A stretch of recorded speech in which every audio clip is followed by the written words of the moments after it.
అందరికీ నమస్కారం. జై వాసవి మాత. ఇటీవల జరిగిన అసెంబ్లీ ఎన్నికల్లో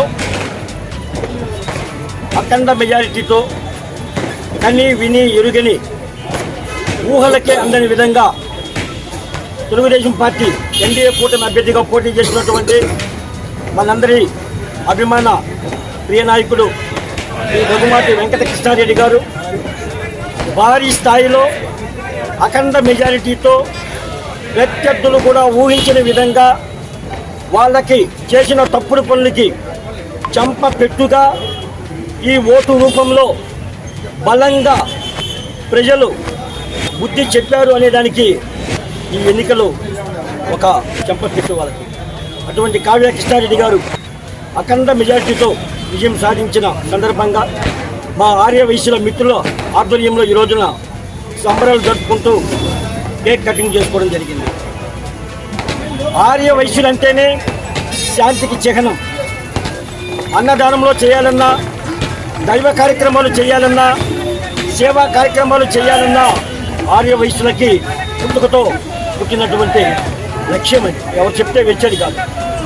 అటువంటి ఆర్య వైశ్యులను ప్రేమగా చూడాల్సింది పోయి ఆ ప్రేమతో చూస్తున్నట్టు నటించి వాళ్ళు మనకు అర్థం తిరిగితే వెనక నుంచి ఎలా కత్తిపోట్లు మొడవాలా, మనకు అర్థం తిరిగితే ఏ విధంగా వాళ్ళు జైలు పాలు చేయాలా, ఏ విధంగా వాళ్ళ ఆస్తులు ధ్వంసం చేయాలా అనే ఒక కుట్రపూరితమైనటువంటి చేసినటువంటి కార్యక్రమాలకి ఈరోజు వాళ్ళకు ఒక చెంప పెట్టుగా సమాధానం చెప్పారు ఈ ఆర్యవేశులందరూ కానీ ఓటర్ మహాశైలి.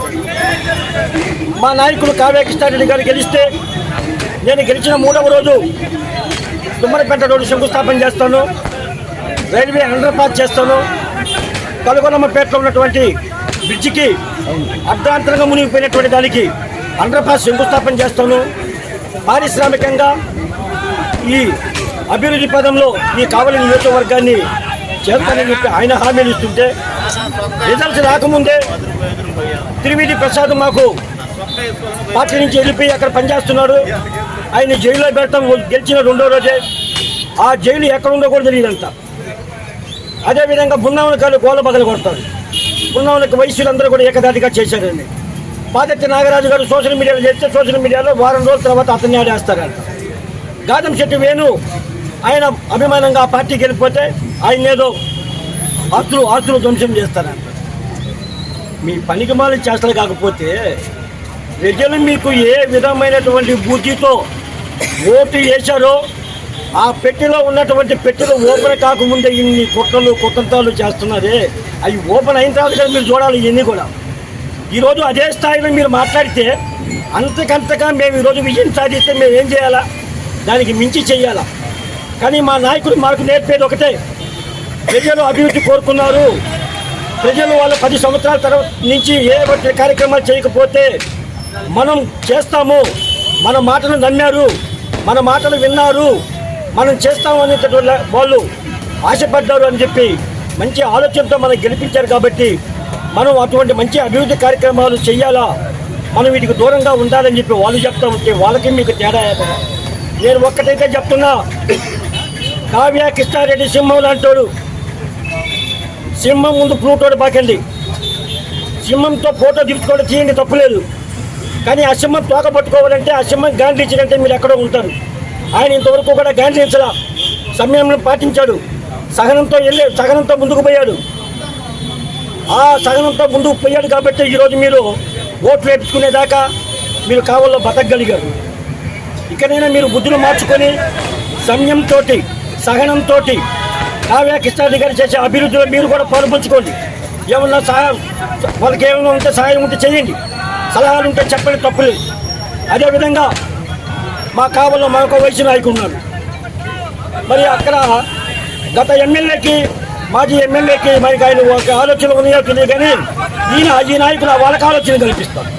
త్రివేది ప్రసాద్ అల్లన్నాడు, నాగరాజు ఇల్లు ఇక్కడ ఇట్టన్నాడు. బుద్ధి లేనుడా, నిన్న నీ ఓట్లు 590 ఓట్లు మెజార్టీ వచ్చింది. ఏం చేసావు నువ్వు అక్కడ? ఆ ప్రజలకు ఏం చేసావు చెప్పు. సిగ్గుతో తల ఉంచుకొని నోరు అదుపులో పెట్టుకొని మంచిగా ఉంటాం. సాయిబాబా గుళ్ళోనూ ఎవడో మేమేదో ఆ గుళ్ళకి వస్తే మమ్మల్ని ఆడ పెట్టుకొని మాట్లాడటం కాదు. చాలా చాలా మాట్లాడుతున్నావు.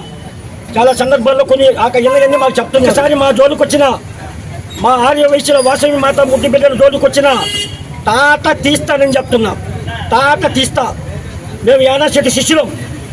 యానాశెట్టి గారి దగ్గర మేము 25 సంవత్సరాలు శిష్యరేఖం చేశాం. మార్కెట్ కమిటీ డైరెక్టర్ చేశాం.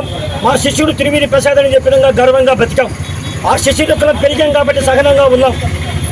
మా కావ్య కృష్ణారెడ్డి కన్యాలు చేస్తే ఎక్కడ ఉంటారు మీరు? ఇప్పటికైనా బుద్ధి మార్చుకొని మంచి పద్ధతిలో ఉంటే ఈ 5 సంవత్సరాలు జాగ్రత్తగా ఉంటారు. మీరు బెదిరించిన బెదిరింపులకి, మీరు చేసిన కుట్రలు కుతంత్రాలకి ఇక 5 సంవత్సరాల తర్వాత మళ్ళా రాజకీయ ఎన్నికలు వస్తే అభ్యర్థులుగా పోటీ చేసేందుకు అవకాశం ఉండేది. మీకు ఆ గట్టి కూడా పోయింది. ఎందుకంటే కానీ ప్రజలు నమ్మరీలు మళ్ళీ మీరు గెలిస్తే ఈ కుట్రలు కుతంత్రాలు చేసేస్తారు కాబట్టి చెప్పి నువ్వు ఓడించేదానికి ప్రజలు ట్రై చేస్తారు. కాబట్టి ఇక్కడి నుంచి కూడా బుద్ధిగా ఉంది. ఈ కావలి కనకపట్నం అని చెప్పి వేరే చెప్తే అంతకుముందు వాళ్ళు కొన్ని అభివృద్ధి కార్యక్రమాలు చేశారు. బీరమస్తానరావు కావచ్చు, మాగుంట ప్రాంతం కావచ్చు, వేణుగోపాలి కావచ్చు. మీరు కనకపట్నం చేయమా నీకు చెప్తే కనకం మొత్తం నువ్వు దొబ్బేశావు. ఈ పట్టణానికి అడుగు వదిలేశావు. కావ్య కృష్ణారెడ్డి మంచోడు కాబట్టి అయ్యా కనకం నాకు వద్దయ్యా, ఏదో నాకు 2 బిడ్డలు నాకు చాలు, ఈ ఆస్తులు నాకు దేవుడు ఇచ్చిన చాలు, పట్టణం నాకు ఇస్తే ఆయన చేయలేనిటువంటి కార్యక్రమాలు బాగుపడే కార్యక్రమాలు నేను చేస్తానని చెప్పి తృప్తి పడ్డాడు ఆ బిడ్డ. అందువల్ల ఇక నుంచి ఈ కనకపట్నం అయ్యేదానికి కుట్రలు కుటుంబంతో మానేసి ఈ అభివృద్ధి పదంలో కావలి నియోజకవర్గాన్ని నెల్లూరు జిల్లానే అత్యంత అభివృద్ధి పదంలో వెలిగే నియోజకవర్గంగా